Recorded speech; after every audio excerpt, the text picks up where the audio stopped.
I was reborn 5 minutes before my daughter was murdered. In my past life, my 12-year-old demon nephew threw her from the fourth floor, laughing. Look, it really explodes like a watermelon. My husband and mother-in-law held me down. He is just a boy. Are you going to ruin his whole life? I ended mine instead. Now, facing that same greasy smile, I held my baby tighter. This time, I descent her away early. Then, I heard another baby scream from upstairs. In my previous life, my daughter was still in her swaddling clothes when my nephew, a brat who never knew the meaning of the word no, treated her like a crash test dummy. He threw her through the gap in the railing from the fourth floor of the mall. I remember sprinting down the stairs, screaming like a banshee, only to find a blur of blood and flesh. And the culprit, my 12-year-old nephew, Hunter. He was leaning over the railing, pointing at the gruesome scene below, shouting excitedly to his mother, "Mom, look." It really splattered like a watermelon. My science teacher wasn't lying. I wanted to call 911. I wanted to kill him. I wanted an eye for an eye. But my husband, Liam, and my mother-in-law, Barbara, pinned me down. Liam's eyes were red, not for our dead daughter, but for the murderer. Sarah, calm down. Hunter is just a child. He is just curious. Are you going to ruin Hunter's entire life for a baby that's already dead? He is the only grandson of the Miller family. Barbara slapped me across the face. You ungrateful bitch.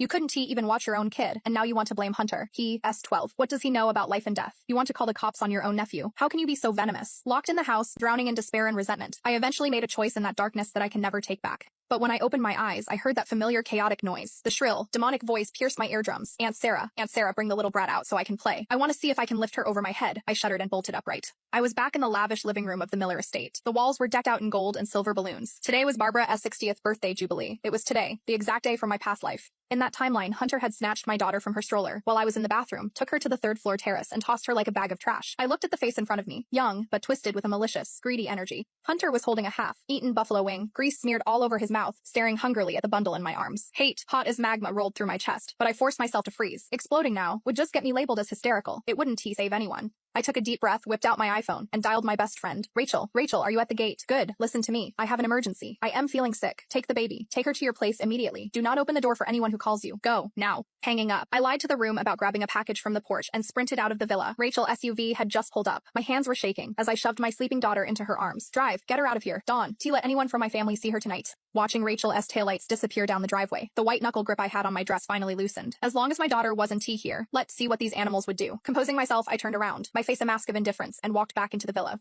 I stepped into the foyer, not even having time to change my shoes. A dull, heavy, sickening sound slammed against the marble floor of the atrium. It was heavy, wet, and carried a bone-chilling echo. Then, dead silence. Every guest froze, champagne flutes hovered in midair. I stood rigid, my gaze mechanically shifting to the center of the atrium. There, lying on the cold stone, was a small figure, an infant in a pink onesie. A pool of bright, shocking crimson was slowly spreading across the white marble, blooming like a flower from hell. I snapped my head up. On the third-floor railing, Hunter was leaning halfway out, his hands still in a pushing motion. Seeing me look up, he didn't show fear. Instead, he grinned, revealing that vicious smile that had haunted my nightmares for 2 lifetimes. He mouthed the words to me. Down. She goes. Triple A Osh. A blood-curdling scream shattered the silence.